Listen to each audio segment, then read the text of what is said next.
রবীন্দ্রভারতী বিশ্ববিদ্যালয়ের মূল গেটের সামনে তৃণমূল শিক্ষা সেল ও ছাত্রদের বিক্ষোভ। এক গোষ্ঠী বিশ্ববিদ্যালয়ের চত্বরে, অপর গোষ্ঠী মূল গেটের বাইরে বিক্ষোভ দেখান। সুপ্রিম কোর্টের নির্দেশে রাজ্যপাল সিভি আনন্দ বোস প্রাক্তন বিচারপতি শুভ্রকমল মুখোপাধ্যায়কে রবীন্দ্রভারতী বিশ্ববিদ্যালয়ের ভারপ্রাপ্ত উপাচার্য হিসেবে নিয়োগ করেন। নিয়মানুসারে তার মেয়াদ ছিল 6 মাস, কিন্তু 6 মাস পেরিয়ে গেলেও এখনও ভারপ্রাপ্ত উপাচার্যের পদে আসীন রয়েছেন তিনি। তাই শুক্রবার তৃণমূলের দুই গোষ্ঠী ভারপ্রাপ্ত উপাচার্যের পদত্যাগের দাবি তোলেন। রেজিস্ট্রারের গাড়ি ধরে বিক্ষোভ বিশ্ববিদ্যালয় চত্বরে, পাশাপাশি রেজিস্ট্রারের পদত্যাগেরও দাবি তোলেন তারা। এখানে ছাত্ররা বা কর্মীরা ভিসি রেজিস্ট্রারকে ঢুকতে দেবে, তারা অবৈধভাবে রয়েছে, তাদের মেয়াদ শেষ হয়ে গেছে, তাও তারা এখানে রয়েছে কিছু নিজেদের স্বার্থের জন্য। আমাদের ভিসি ভারপ্রাপ্ত ভিসি কোনো ইসি মিটিং করতে পারেন না, কিন্তু ওনারা কি করছেন, দিনের পর দিন ধরে ইসি মিটিং করে যাচ্ছেন। আর আমাদের গভর্নমেন্ট অফ ওয়েস্ট বেঙ্গল থেকে প্রত্যেকদিন চিঠি পাঠানো হচ্ছে যে এই যে ইসি মিটিংগুলি অবৈধ, তবুও তারা জোর করে ইসি মিটিং করছেন, করে নতুন যে ফান্ড অ্যালট করছেন, এইভাবে টাকা পয়সা নয়ছয় করে যাচ্ছেন। আমরা ছাত্র সমাজ, আমরা শিক্ষাকর্মী সমাজ, আমরা আধিকারিক সমাজ, আমরা সবাই এদের বিরুদ্ধে। আমাদের সেই একটাই দাবি, তাদেরকে পদত্যাগ করতে হবে।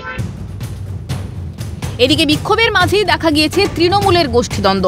বিশ্ববিদ্যালয়ে চত্বরে থাকা গোষ্ঠী গেটের বাইরে থাকা গোষ্ঠীকে রীতিমতো বহিরাগত তকমা দিয়েছে। অন্যদিকে বাইরে থাকা দল জানায়, যারা ভেতরে রয়েছে সেই ইউনিটের কোনো অস্তিত্ব নেই। দাবি পূরণ না হলে বৃহত্তর আন্দোলনের হুঁশিয়ারি উভয় গোষ্ঠীরই। বাইরে তো বহিরাগত, তো আমরা তো বহিরাগত নেই। আমরা এখানকার শিক্ষাকর্মী, আমরা এখানকার ওখানে শিক্ষাকর্মী আছি, ছাত্ররা আছে, সবাই আছে, কিন্তু আমরা কিন্তু বহিরাগত কেউ নই। আমরা হচ্ছে ইন সার্ভিস। জানি না, এখন সে বলতে পারবে যে আমি কিভাবে বহিরাগত। বিশ্ববিদ্যালয়ে আমি চাকরি করি, ঠিক আছে, তারপরে সেই ভিসি কিছু মদত পুষ্ট লোককে নিয়ে আমাকে বহিরাগত বানাবার চেষ্টা করছে। আমি এটা নিয়ে কোনো মন্তব্য করতে চাই না। এটা যারা বলেছে তারাই ব্যাখ্যা দিতে পারবে। এই বিষয়ে মুখ খোলেন রবীন্দ্রভারতী বিশ্ববিদ্যালয়ের ভারপ্রাপ্ত উপাচার্য শুভ্রকমল মুখোপাধ্যায়। এই মামলাটা তো সুপ্রিম কোর্ট পর্যন্ত গেছে। সুপ্রিম কোর্ট কি স্টে দিয়েছে?